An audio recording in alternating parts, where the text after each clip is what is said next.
Hey everybody, and welcome to another episode of Mount & Blade Bannerlord Mods of the Week. Today we discuss the mods of the third week, and we've received a whole bunch of new mods again that are worth taking a look at. Since we are still within the first month, the size and impact of the mods might not be as big as some that are about to come, but it's still fun. Don't forget to let me know of any mods that come out that are worth taking a look, and you can find all the mods in the description down below.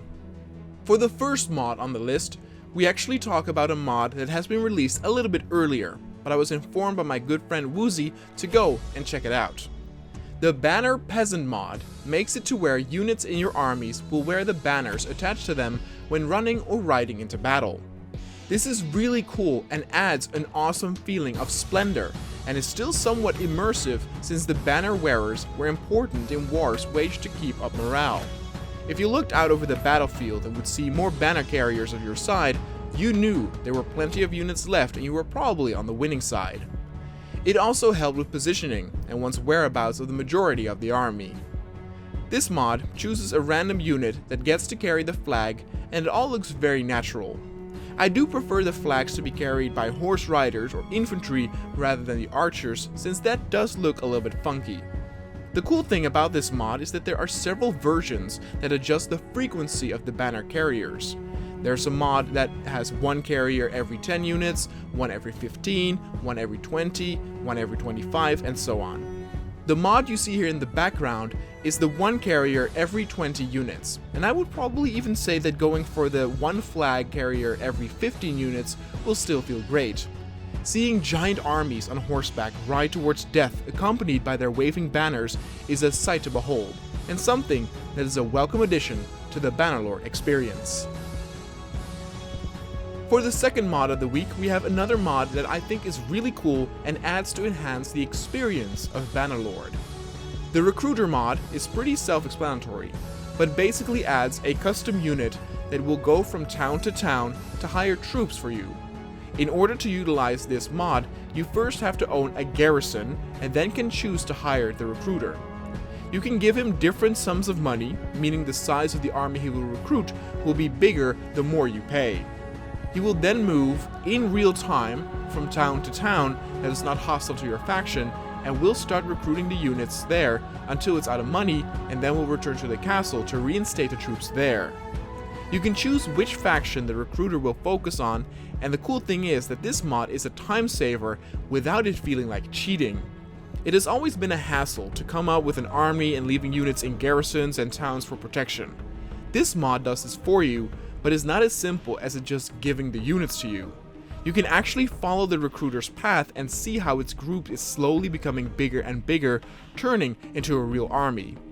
It is an awesome mod that is definitely worth integrating into your gaming experience, and the creators have already said that in future updates they want to add specific recruiter quests and the ability to hire more high-ranking units only, a mod not to be missed. The next item on the list is our very first Reshade we have during this series. Reshades and graphics mods are some of my favorite mods all throughout gaming. Whether it's the awesome cinematic mod for Half-Life 2, the countless graphics mod for GTA, Elder Scrolls, Fallout series, the list goes on, and really can help make the game feel entirely different. The old Mount & Blade games never had good graphics to begin with, so there wasn't only so much reshades and graphics could do. But with Bannerlord, the possibilities are definitely more present.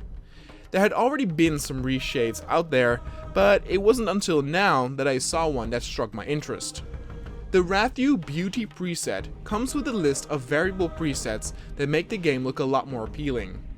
As the title suggests, it aims to make the game look prettier, and especially the Beauty preset boosts all color and bloom to make it almost look like a fantasy game.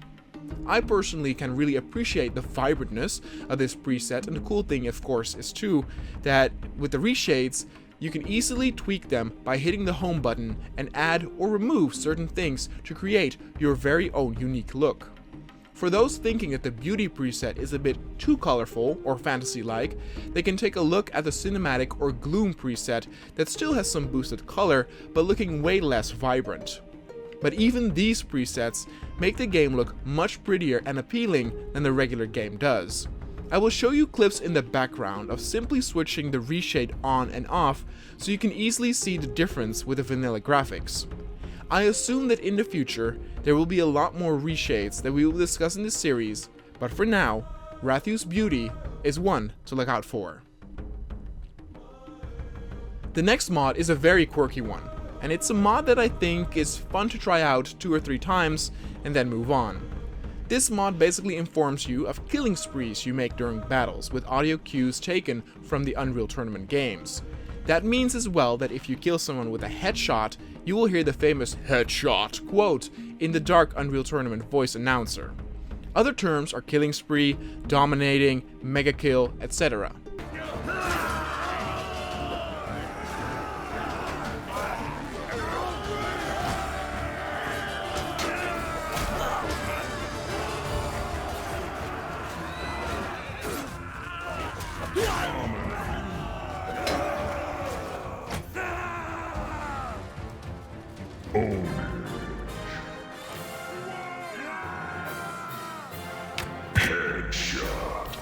It's obviously very jarring to hear the sudden voice on the battlefield and might be too unimmersive for most to deal with.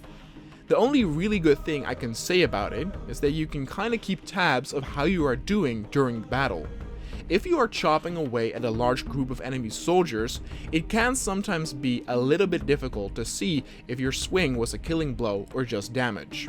You get a little red prompt whenever you kill someone, but that even can get lost in the chaos of polygons that are slicing at each other on screen. Like I said, I don't think this mod will gain a major following, but it might be fun to try out to make it feel a bit more arcade-like. You can see how far you can go and what unique quotes you can unleash by killing as many enemies as you can in a single match. The next mod on the list also adds some new voice sounds, but this time it adds a text-to-speech voice to all spoken dialogue in the campaign. Now, I had a very weird mixture of feelings when I tried this mod out, and it was from first being worried, to being pleasantly surprised, to being worried again, and things never really calmed down. So the mod is already called Terrible Voice Acting, which made me prepare for the worst. The fact that there is no voice acting is kinda disappointing, but understandable since there's so much text and dialogue, and the team is fairly small and humble. But this does make it to where character interactions feel like a game from 2002. So I thought the voice acting mod could help with that a little. Initially, the text-to-speech mod was not as robotic as I feared, and this was when I was a bit pleasantly surprised.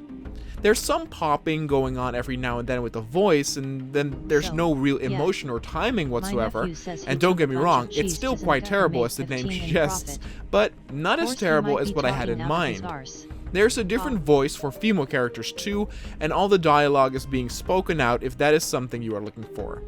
The problem that arose after a while though is that the speaking is very slow and monotone, working on your nerves quite a bit if a lot of dialogue is being spoken. If it's 1 or 2 sentences, it's no problem, but whole stories get a bit tedious this way. It's difficult to talk about this mod without of course letting you guys hear the voices themselves, so for the next 20 or 30 seconds or so, I will show you some clips of the characters speaking. That way, you can judge if you want to try this mod out for yourself. So, yeah. My nephew says he took a bunch of cheese to Zenica and made 15 in profit. Course he might be talking out of his arse. Lavalios the miller looks out for those who've served her well. I said to that good for nothing. I said to him, you leave my daughter alone, or Slohan Zoana will hear about it. Ha. For the final mod of the week, I have a super small one that I hope will become obsolete very quickly since it's an easy fix. In the old Mount & Blade games, whenever you were in a town or city, you could simply click anywhere on the map and you would automatically leave the place you were in. In Bannerlord, you actually have to first press on the leave button in the menu. Even now, after playing for so many hours, I still have the automation of first clicking somewhere on the map before then pressing the leave button, so with this mod, you can easily fix this and have it like it was in the old game. It's super simple and more of a quality of life mod, but I thought it was worth noting for those who had the same issue in the game as I did. And with that, we come at the end of this week's mods. I think the second week was a bit stronger, with the dismemberment mod, the fire arrows, and technically also the banner carriers. But still, the recruiter and the Bannerpeasant mod I discussed here are definitely worth a look at. The other sound related mods are a bit more quirky and not maybe for everyone. The Reshade is a personal taste, but I would definitely encourage people to experiment with the graphics to make the game look to their liking. Before we leave, I would also like to ask you to please take a look at some of my other YouTube channels you can find in the description down below. I have a Star Wars Battlefront 2 focus channel, a gaming review channel, and various Let's Play channels.